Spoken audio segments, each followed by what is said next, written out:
Hey everyone, it's David again from Real Hard Reviews. Today we'll be taking a long hard look at Zotac's latest and greatest take on what an RTX 3070 should be, the Zotac RTX 3070 AMP Holo BlackEdition. The moment you take this card out of the box, a few things immediately become obvious. The first and foremost, that this is a heavy and chunky card, but not overly big. Tipping the scales at about 3 pounds and being 11.5 inches long with a 2.5 form factor, it is hefty, but actually fairly compact by modern standards. Let's move on to the cooling aspects. The proper way in keeping the card cool is to make graphics cards tall, with 2.5 to 3.5 slot dimensions being commonplace, and long enough to fit 3 fans and cause major headaches in all but the biggest and most spacious cases. Zotac has taken a different approach. So instead of 380 to 92mm fans, they have opted for 2 extremely good 100mm fans. This certainly makes the card easier to work with, but it does come at a cost. That to fit 100mm fans, they had to make it wide.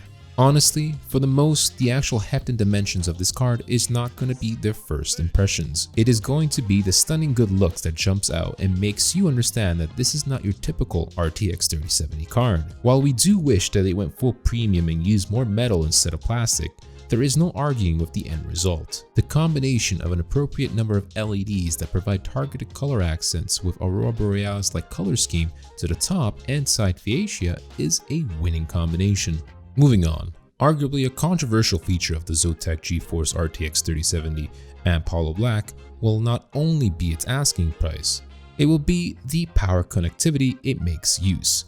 For a card which will only pull at around 250 watts at most, it's just not overkill, it's also contradicted. So much so, a good old-fashioned dual 8-pin PCIe connector setup makes a ton more sense. That is why we have no issues with the use of the 2x8 pin header, and in fact prefer it. Looking at the back of the card, the included DisplayPort options are best described as average, and their blandness does stand in stark contrast to the rest of the design. All 4 ports are full-size versions. The 3 DisplayPorts are DisplayPort 1.4a compliant, and the lone HDMI is an HDMI 2.1 compliant port. Let's jump to the benchmarks. To fully test the abilities of a given card, we have used a blend of in-game benchmarks and custom-recorded real-world game benchmarking. For custom gameplay, we have used fraps to record the minimum and average frame rates, and to do so for a set period of time. All tests were run at a minimum of 4 times, and the scores are the average of all 4 runs.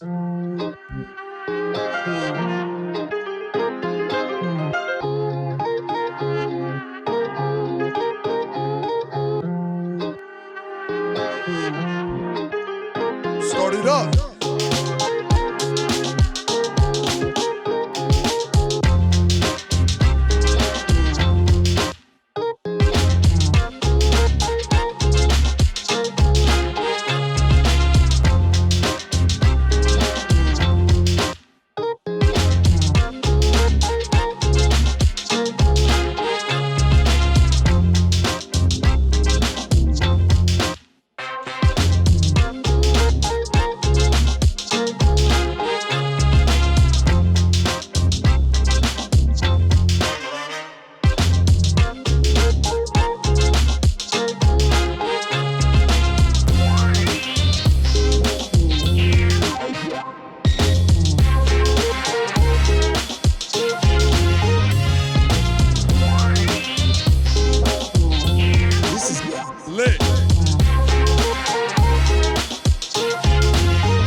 Now, based on our benchmark, this is not going to be the fastest RTX 3070 card out there, but it is going to be right up there in the mainstream corner of the RTX 3070 market.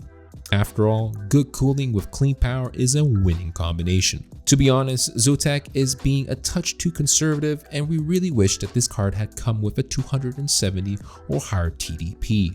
That extra room really would have boosted the performance even higher, and we think the Ice Storm 2.0 cooler is up to the task. As far as temperatures goes, the Holo Black sits at around 68 degrees under load and 30 at idle, which is very respectable considering what Zotac managed with a 2-fan setup for this card. Same with sound levels as well. The Zotac 3070 noise level was leading our charts levels, sitting around comfortably at 39 decibels while under load with no fan coil noise.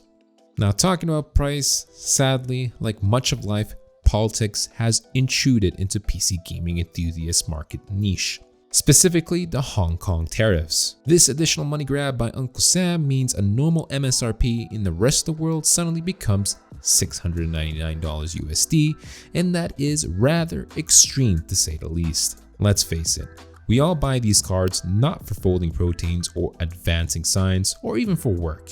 In the case of the Zotac 3070 AMP Holo Black, the USD MSRP is indeed out to lunch. Not only is it one of the most expensive RTX 3070s that we know of, it costs basically as much as an NVIDIA Founders Edition like the RTX 3080. Needless to say that if you're in the US, that makes the Zotac's 3070 AMP Holo Black almost a non-starter. It really does not matter how good a 70 series is, it is never going to equal the performance of the same generation's 80 series, especially when NVIDIA has stepped up the Founders Edition's abilities. Only those interested in the silence may be able to justify the US cost of this card. Make no mistake that this is a good NVIDIA RTX 3070 video card. It works, and it works well at both being rather quiet and offering extremely good pixel pushing power.